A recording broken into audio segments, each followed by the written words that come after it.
The Caltherian Military Institute floated in geosynchronous orbit above Calthera Prime, a monument to 3,000 years of martial excellence and approximately 0 sense of irony.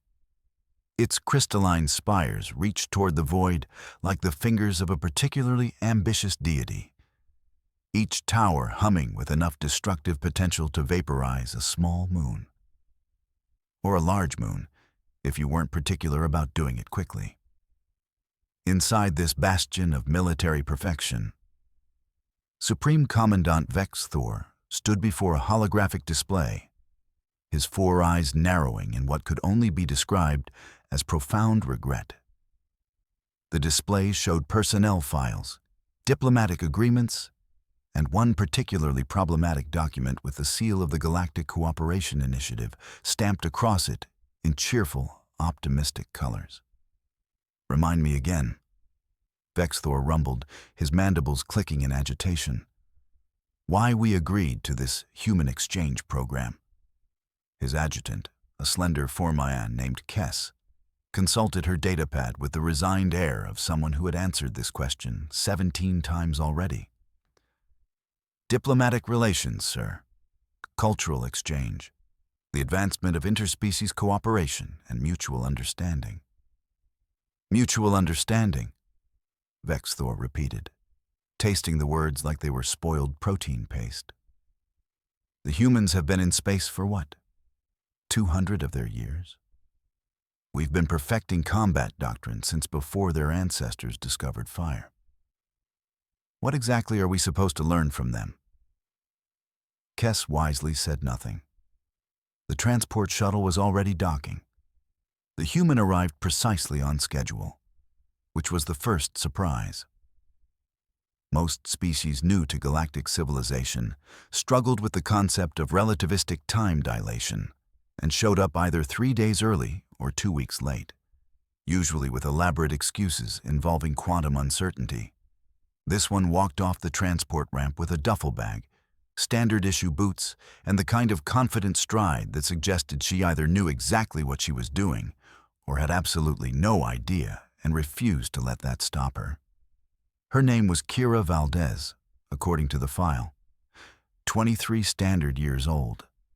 Former collegiate athlete in some bizarre human sport called lacrosse that apparently involved running around with sticks and a ball while attempting to bludgeon each other within socially acceptable parameters. Her academic record was unremarkable. Her physical assessments were average by human standards, which meant laughably inadequate by galactic military standards. She looked around the hangar bay with open curiosity, taking in the assembled cadets with their various appendages, sensory organs, and chitinous coverings. Then she smiled, hoisted her bag, and walked directly to Vex Thor. "Reporting for training, sir," she said, delivering a crisp salute that was technically correct and somehow still managed to look vaguely insulting. Vex Thor regarded her the way one might regard a particularly optimistic insect. "Cadet Valdez, welcome to the Caltherian Military Institute. I trust your journey was uneventful?" "Mostly just boring, sir. The in-flight entertainment was a documentary about proper tentacle grooming. Very informative, but not really applicable to my situation." Kess made a sound that might have been a suppressed laugh. Vex Thor's mandibles twitched. "You will find our training regimen considerably more challenging than your human institutions. The washout rate for new species is approximately 73%. We do not lower our standards for anyone. Wouldn't want you to, sir. You will be integrated with Class Theta 9. Instructor Zargon will handle your combat training. Dismissed." Kira saluted again and followed Kess toward the cadet quarters, leaving Vex Thor to contemplate whether diplomatic relations were truly worth this headache. Instructor Zargon was a Vraxian, which meant he stood roughly 8 feet tall, possessed 6 arms, and harbored the kind of casual superiority that came from belonging to a species that had conquered 47 star systems before developing interstellar radio. His exoskeleton gleamed like polished obsidian, and his voice carried the grinding quality of tectonic plates having a disagreement. He surveyed Class Theta 9 with the critical eye of someone who had trained champions and buried failures. Literally buried them, in a few cases, though those incidents were sealed in classified files. "Today," Zargon announced, "you receive your training weapons. These are not toys. These are precision instruments of warfare, scaled down for training purposes, but fully capable of incapacitating or, if you are sufficiently incompetent, killing." The cadets stood at attention, a rainbow coalition of galactic military hopefuls. There was Krieg, a Mantarian whose crystalline body refracted light in dizzying patterns. Yix and Yax, twin Dulothians who communicated through pheromones and shared a single brain between them. Talara, a Cystian whose four-dimensional perception gave her an unsettling habit of responding to questions before they were asked. And Kira, standing among them like a particularly determined dandelion in a garden of carnivorous plants. "Krieg, step forward." The Mantarian approached, and Zargon presented him with a plasma rifle, its housing carved from compressed neutronium and inlaid with targeting matrices that interface directly with the user's neural patterns. Mark 7 Plasma Accelerator. Effective range, 3,000 meters. Rate of fire, 1,200 rounds per minute. Capable of penetrating Class 5 armor plating. Krieg accepted the weapon with appropriate reverence. "Yix, Yax, step forward." The twins received matched neural disruptors, elegant weapons that could scramble an opponent's synaptic pathways from 50 meters away. Non-lethal mostly, unless you counted permanent vegetative states as a form of death. Talara was awarded an energy shield projector that could predict incoming attacks by reading quantum probability fluctuations. Show-off technology, really. But the Cystians had never been known for subtlety. One by one, the cadets received instruments of elegant destruction, each weapon a masterwork of engineering representing thousands of years of martial development. The pile of unclaimed weapons dwindled until only one item remained. "Cadet Valdez, step forward." Kira approached, her expression neutral. Every eye in the training hall was on her, and several species who possessed something other than eyes were also paying attention through whatever sensory apparatus they preferred. Zargon reached beneath the presentation podium and withdrew a wooden staff. It was approximately 6 feet long, made from some unremarkable brown wood, and possessed all the technological sophistication of a particularly straight stick. No power cells, no targeting systems, no quantum entanglement matrices or probability engines. It was a stick that someone had sanded smooth and sealed with what appeared to be ordinary lacquer. The silence in the training hall carried the weight of collective disbelief. "This," Zargon announced, his voice dripping with condescension thick enough to bottle, "is a kinetic impact device. Primitive, yet, but appropriate for your current skill level. We believe in building fundamentals before advancing to more sophisticated weaponry. You will master this before being permitted to handle actual military equipment." Kira took the staff, testing its weight and balance. She spun it once, experimentally, the wood whistling through the air. How long did it take the other cadets to master fundamentals? The other cadets arrived with fundamental combat training from their respective military traditions. You are starting from a considerably lower baseline. Right. So this is basically the galactic equivalent of giving the new kid the broken controller. I am unfamiliar with that reference. I'll take that as a yes. Kira tucked the staff under her arm. "When do we start?" Zargon's mandibles clicked in what might have been amusement. "Tomorrow. Oro 600 hours. Combat Simulation Delta. I suggest you spend this evening familiarizing yourself with equipment you can actually use without injuring yourself. The other cadets had already started whispering, their various forms of communication creating a symphony of mockery in frequencies ranging from subsonic to gamma radiation. Krieg's crystalline laughter chimed like breaking glass. The twins emitted pheromones that translated roughly to doomed and pathetic. Kira simply nodded, collected her stick, and walked out. Kess found Vexthor in his office 3 hours later, reviewing tactical simulations and contemplating the heat death of the universe as a preferable alternative to diplomatic obligations. Sir, I thought you should know. The human spent the last 2 hours in Training Hall 7. Familiarizing herself with the staff? Vexthor asked without looking up. Destroying practice drones. That got his attention.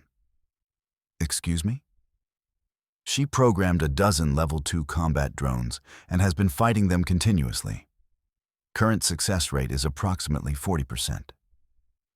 With a wooden stick? Yes, sir. Level 2 drones are designed to challenge cadets with actual weapons. Yes, sir. Vexthor pulled up the security footage. The human moved through the training hall like water finding cracks in stone, the staff blurring in her hands. She wasn't winning through superior technology or overwhelming force. She was winning through sheer, stubborn pattern recognition, adapting to each drone's attack algorithms and exploiting their predictability. It was crude, inelegant, distressingly effective. Continue monitoring, Vexthor ordered. I want daily reports. Sir, if I may ask, why the wooden staff? Surely we could have provided her with at least a basic energy weapon. Vexthor's mandibles twisted into something approximating a smile. Because, Adjutant Kess, Instructor Zargon enjoys testing new species to destruction. He wants to see how long it takes before she complains, requests different equipment, or washes out entirely. It's his idea of motivation. And if she doesn't, then we have a much more interesting problem than a human with a stick. The first combat simulation began precisely at 0600 hours, which meant the cadets had already been standing in formation for 15 minutes because Zargon believed punctuality meant arriving before punctual became relevant. The simulation chamber was a marvel of holographic engineering, capable of recreating any battlefield environment from the methane swamps of Gorath to the crystalline spires of Luminaria. Today's scenario was straightforward.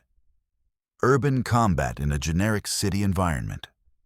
Lots of cover, multiple elevation levels, plenty of opportunities for tactical maneuvering. The objective, Zargon announced, is simple. Capture and hold the central plaza. Last team standing wins. You will be divided into 2 squads. Lethal force is disabled, but pain simulators are active. If you are hit, you will feel it. He divided the cadets with the casual ruthlessness of someone who had done this thousands of times. Krieg, Yix, and Yax, and Talara on one team. Kira and 3 other cadets on the other team, because apparently Zargon believed in handicapping through forced cooperation with the human. The other 3 cadets on Kira's team were Rax, a Thurian with scales like battle armor and a plasma carbine. Ven, a Delonian whose tentacles could manipulate 3 weapons simultaneously and possessed a neural disruptor. And Cora, a Sistian with probability shields and precognitive combat awareness. They looked at Kira. They looked at her stick. They looked at each other with expressions that transcended species and language, achieving a universal sentiment that roughly translated to, "We are so screwed." Positions, Zargon commanded. The simulation activated. The training hall dissolved into a cityscape of gray buildings and narrow streets, holographic but solid enough for combat purposes. Kira's team materialized at the southern entrance, while Krieg's team appeared to the north. "All right," Rax growled, his translator rendering his native language into clipped Standard Galactic. "Standard formation. Cora on point with probability shields. Ven and I provide ranged support. The human stays back and tries not to die embarrassingly fast." "I appreciate the vote of confidence," Kira said, spinning the staff once. "But I've got a better idea. You three draw their attention. Make noise, look threatening. I'll flank." "Flank with what?" Ven's tentacles writhed in agitation. "You have a stick." "Exactly. They won't waste ammunition on the stick." Before anyone could argue, Kira was moving, using the buildings for cover as she worked her way east. Behind her, she could hear Rax cursing in 3 languages, which she took as a sign he was following the plan. The first exchange of fire lit up the plaza like a small star going supernova. Plasma bolts scorched the air, neural disruptors pulsed with seizure-inducing frequencies, and Cora's probability shields shimmered as they deflected incoming attacks along timeline branches where they missed. No one was watching the alley. Kira emerged behind Talara, who was so focused on her 4-dimensional combat calculations that she failed to account for the 3-dimensional human with the stick. The staff caught her across the back of her primary knees. All Cystians had primary and secondary knees, a redundancy that evolution had gifted them and orthopedic surgeons cursed. Talara went down with a surprised shriek. Her probability shield flickered out. "She's down!" Krieg's crystalline voice shattered into higher frequencies. "How is she down? The human has a stick." Yix and Yax turned as one, their shared consciousness trying to process the improbability. Neural disruptors swiveled toward Kira. She was already moving, the staff sweeping low to hook Yax's ankle while simultaneously jabbing upward into Yix's sensory cluster.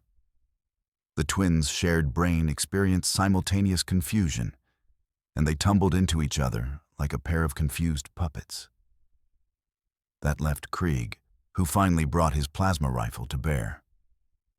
The weapon whined as it charged, targeting matrices locking onto Kira's thermal signature.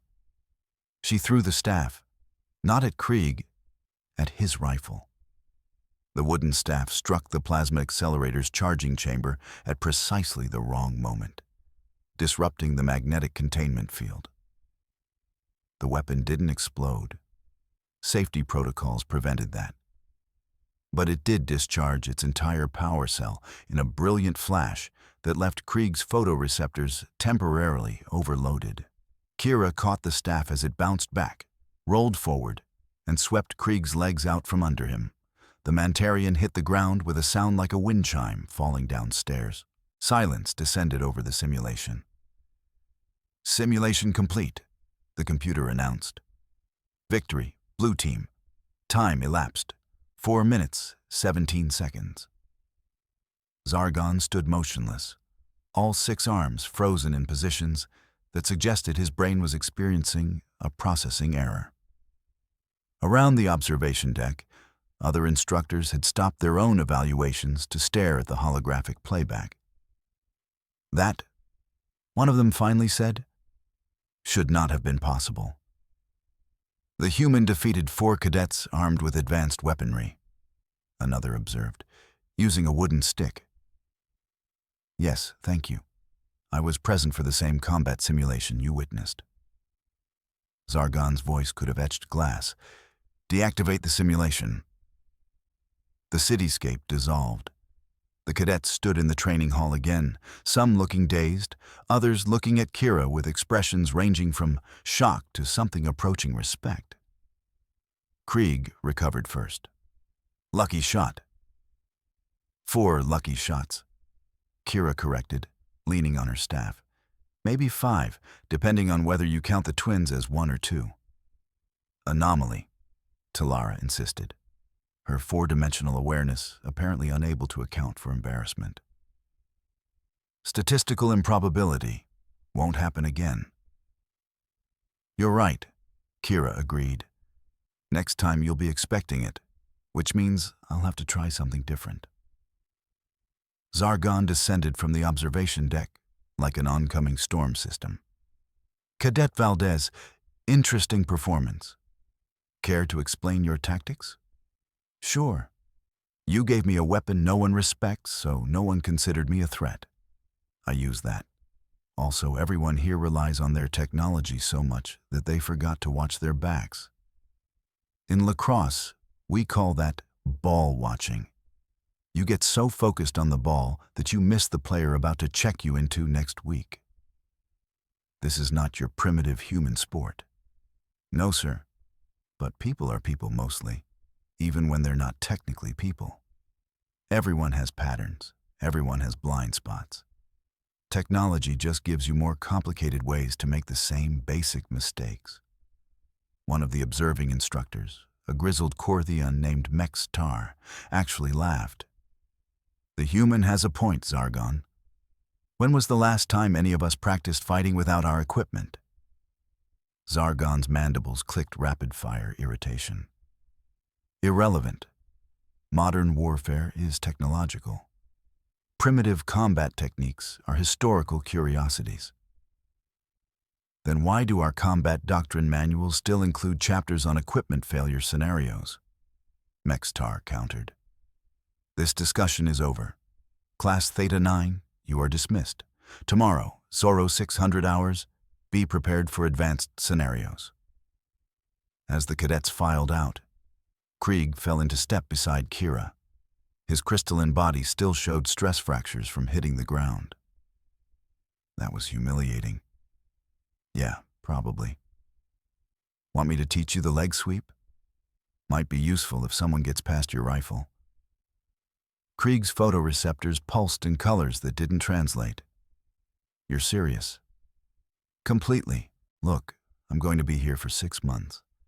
Either I spend that time getting mocked for my stick, or we all get better at not dying when the fancy technology fails. Your choice. The technology doesn't fail? It did today. Krieg considered this. Tomorrow, after training. Training Hall 7. Bring the twins if they're interested. They could use some work on their balance. Word spread through the Institute with the speed that gossip achieves in any military organization, which is to say faster than light and with more destructive potential than most weapons. By evening, every cadet knew about the human with the stick. By morning, betting pools had formed. The next simulation was an ambush scenario. Kira's team was designated as defenders, holding a supply depot against superior numbers. Krieg's team had been reinforced with 3 additional cadets, all armed with state-of-the-art weaponry. The simulation lasted 7 minutes. Kira spent most of it in the rafters of the holographic warehouse, dropping down on attackers who never thought to look up. Her stick disabled 2 rifles, broke 1 tentacle, and left a Thurian with a concussion that the medical staff described as impressively accurate. The 3rd simulation paired Kira directly against Krieg in single combat. The Mentarian had learned from his previous defeat and maintained distance, using his plasma rifle's superior range to keep her pinned down. Kira adapted. She used cover, closed the distance incrementally, and when Krieg finally thought he had her cornered, she used the staff as a vaulting pole to launch herself over his firing line and bring the stick down on his rifle's power coupling. The 4th simulation introduced environmental hazards, electromagnetic storms, radiation zones, gravity fluctuations. Kira's stick worked in all of them. Everyone else's technology experienced malfunctions. By the end of the 2nd week, the betting pools had shifted. The smart money was now on the human. By the end of the 3rd week, cadets were requesting transfers into Class Theta 9. By the end of the 4th week, Instructor Zargon had stopped assigning Kira to teams and started making her the primary opponent in every scenario. She won 47% of the time. The Academy's annual combat tournament was a tradition stretching back centuries, a showcase where cadets demonstrated their skills before assembled military observers, visiting dignitaries, and talent scouts from various planetary defense forces. It was pageantry, politics, and practical demonstration all rolled into one exhausting week of competition. Qualifying rounds were brutal. Only the top 16 cadets from each class advanced. Krieg qualified first in Class Theta 9, his plasma rifle work having improved dramatically after incorporating close combat techniques. Talara placed third, her probability calculations now accounting for improbable variables like humans with sticks. Kira qualified seventh. The announcement sparked immediate controversy.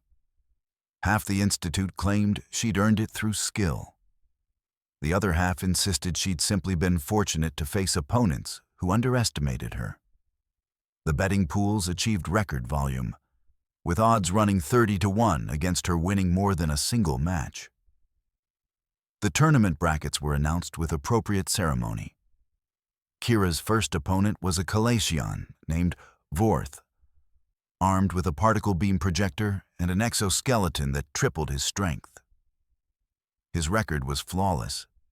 His technique was textbook perfect. The match lasted 90 seconds. Vorth opened with a sustained particle beam barrage that should have ended the fight immediately. Kira used the arena's cover system, moving between obstacles while Vorth's beam carved smoking craters in reinforced walls. When his weapon's heat sink required a 3-second cooldown cycle, she closed the distance. The staff caught Vorth's exoskeleton's knee joint, a design weakness that prioritized strength over flexibility. The joint buckled. Vorth stumbled. The staff's other end caught him across his helmet sensor cluster, and he went down blind, disoriented, and defeated. The crowd erupted in noise across every frequency spectrum. Her second match was against one of the twin Dulothians, Yix, who had spent the last month training specifically to counter her tactics. He maintained maximum distance, used predictive targeting algorithms, and fought with methodical precision. Kira still won, but it took 4 minutes and left her with simulated burns across her shoulder that would have required medical attention in actual combat. The third match was against Talara, who could literally see the future and adjust her tactics accordingly. That fight went to the judge's decision after 12 minutes of combat that resembled a physics experiment more than a battle. With Talara's probability shields flickering through quantum states, while Kira's purely kinetic attacks followed deterministic paths that somehow still connected. Kira advanced. Talara filed a formal complaint arguing that wooden sticks shouldn't be able to hit probability shields that existed in superposition. The judges denied it on grounds that if the shield existed in any possible timeline, the stick could hit it in that timeline, therefore the stick had hit it. Quantum mechanics gave Talara a headache. The stick had given her a concussion. The semifinals arrived with Kira facing Krieg, because fate apparently had a sense of irony. The Mantarian had become genuinely skilled, incorporating close combat techniques with his ranged capabilities. They knew each other's fighting styles intimately now. The match was a masterpiece of tactical adaptation. Krieg forced Kira into bad positions with suppressing fire. Kira exploited microsecond gaps in his coverage to advance. Back and forth, move and counter-move, a chess match played at combat speed. It came down to a single exchange. Krieg's rifle, fully charged, aimed at center mass. Kira within striking range, staff raised. Both committed to their attacks simultaneously. The staff struck the rifle's barrel at the precise instant of discharge. The plasma bolt deflected upward at a 15-degree angle, missing Kira by centimeters. The staff's backswing caught Krieg's rifle grip, and the weapon went flying. They stood facing each other, both breathing hard, Krieg disarmed, and Kira with her stick raised for a finishing blow. Yield, Krieg said quietly. The arena shook with applause, cheers, and several subsonic frequencies that translated roughly to appreciation for a well-fought match. In the holding area, Krieg's crystalline structure showed stress fractures from combat impacts. You're going to win this whole thing. Maybe? Who's left? Daxron from Class Alpha 3, Vraxian, Instructor Zargon's star pupil. He's won the tournament 3 years running. What's he armed with? Everything. Plasma rifle, neural disruptor backup, energy shields, predictive targeting AI, combat exoskeleton. He's basically a one-person army. Sounds challenging. Challenging. Krieg's laughter chimed like breaking crystal. He's never lost a match, never been seriously threatened, and unlike the rest of us, he won't underestimate you. He's been studying your fights. Good. I'd hate for this to be boring. The championship match was scheduled for the tournament's final day, with maximum attendance guaranteed. Supreme Commandant Vexithor sat in the commander's box, surrounded by military observers from 15 different species. Beside him, Adjutant Kess maintained careful notes on everything that might prove diplomatically significant. In the arena below, Daxron stood at one end, 8 feet of Vraxian combat excellence covered in military-grade equipment that represented the pinnacle of 3,000 years of weapons development. His 6 arms carried enough firepower to level a building. At the other end, Kira held a wooden stick. The betting odds had shifted to 12-1 against her. Most of that betting was coming from human observers who had shown up specifically to watch their species' representative compete. Hope, apparently, was a human specialty even when mathematics argued against it. The referee, a neutral Korthian official, activated the combat arena's full sensor suite. Combatants ready? Daxron's vocalization modules produced a grinding affirmative. Kira simply nodded. Begin. Daxron opened with overwhelming force, all 6 arms firing simultaneously. Plasma bolts, neural disruptors, and kinetic rounds filled the air in a pattern designed to eliminate any possible evasion route. It was the kind of opening salvo that had won him 3 consecutive championships. Kira went vertical, using the staff to vault upward toward the arena's ceiling framework. The barrage passed beneath her, and she caught one of the structural beams, swinging her momentum to carry her laterally. Daxron's targeting AI tracked AI. Her movement adjusted firing solutions and unleashed a second barrage. But Kira was already moving again, using the ceiling support structure like a 3-dimensional highway, staying in motion, never presenting a stationary target. Impressive acrobatics, Daxron's translator rendered his growl. But you cannot stay up there forever. Don't need forever. Just need you to run out of ammunition. My power cells will last for 17 more minutes of continuous fire. Then I'd better hurry. Kira dropped, the staff extended downward. Daxron tracked her descent, multiple weapons converging on her projected landing point. At the last second, she twisted, using the staff to hook a ceiling beam and redirect her fall. She landed behind Daxron instead of in front of him. The staff swept low, targeting the exoskeleton's ankle joints. Daxron pivoted with machine-assisted speed, but Kira had already moved, her second strike aimed at his weapon grips. For 3 minutes, they traded attacks at a pace that left the audience struggling to follow. Daxron's superior firepower met Kira's superior mobility. His technological advantage met her tactical flexibility.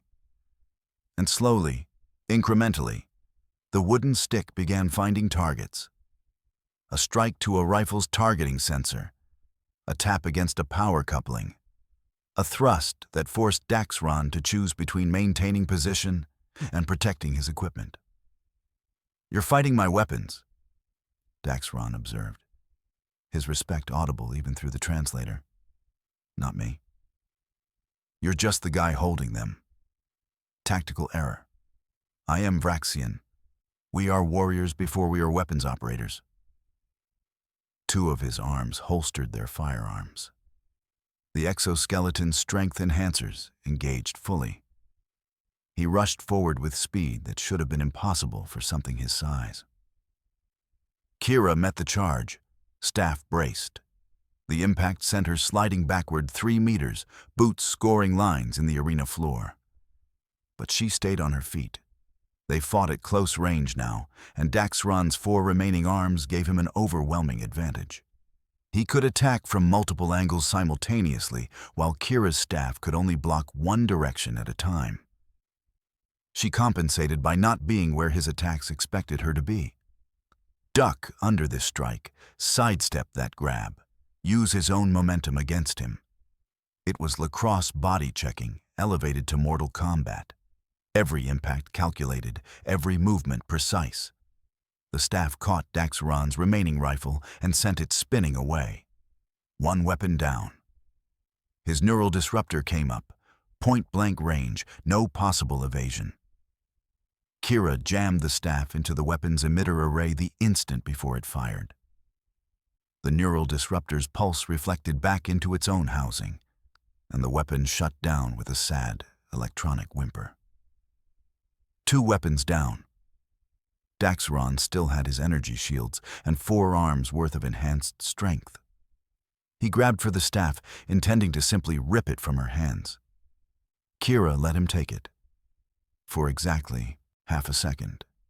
Then she twisted, using his pulling force against him, redirecting his strength into a rotation that brought him off balance. The staff slipped from his grip at precisely the moment she wanted, and she caught it mid-spin, bringing it around in an arc that caught Daxron across his sensory cluster.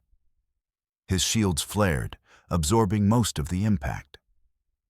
But most wasn't all, and the fraction that got through was enough to make his vision blur. He swung blindly. She ducked under the strike, swept his legs, and as he fell, placed the staff's end against his throat with exactly enough pressure to signal victory without causing actual harm. "Yield?" she said quietly.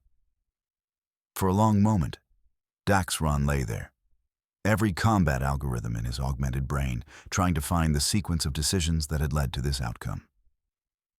Finally, his translator produced a single word: yield. The arena exploded into chaos. Supreme Commandant Vexthor sat in silence, watching the human cadet accept her trophy, an ornate crystal sphere representing martial excellence, while the assembled crowd produced enough noise to register on seismic sensors. "Sir?" Kess ventured. "Your thoughts?" "I am thinking," Vexthor said slowly, "about our standard combat doctrine, about how we train every cadet to rely on their equipment as their primary advantage, about what happens when that equipment fails or is unavailable or is compromised. The human proved quite definitively that technology alone does not guarantee victory. Indeed, she also proved that 3,000 years of military tradition might have overlooked something fundamental. He paused. What was that human sport she played? "Lacrosse, sir. Apparently it involves significant running, hitting people with sticks, and something called cradling that I have not fully researched. Add it to the supplementary training curriculum, along with primitive weapons familiarization. Sir, are you suggesting we train future cadets to fight with wooden sticks?" "I am suggesting," Vexthor corrected, "that we train them to fight with everything, including wooden sticks. Technology is an advantage, only if you remember how to function without it. The human understood this instinctively. We had to be embarrassed into learning it." Down in the arena, Kira was surrounded by cadets asking about her techniques, her training methods, her willingness to teach them how to fight the way she fought. Krieg stood beside her, his crystalline structure still showing stress fractures, but his posture suggesting pride. Instructor Zargon approached through the crowd, his 6 arms crossed in a posture that might have indicated resignation or respect. Possibly both. Cadet Valdez, congratulations on your victory. Thank you, sir. I learned from an excellent instructor. Sarcasm. Honesty. You gave me impossible challenges with inadequate equipment. That taught me more than winning with superior firepower ever could have. Zargon's mandibles clicked in what might have been amusement. The wooden staff was meant to be a handicap. I know, sir. But here's the thing about handicaps. They only matter if you let them define what you can do. You gave me a stick and expected me to fail. I took the stick and learned to win with it. Your expectations were the real handicap, not my equipment. Philosophical insights from a lacrosse player. From a human, sir. We're pretty good at making do with what we've got.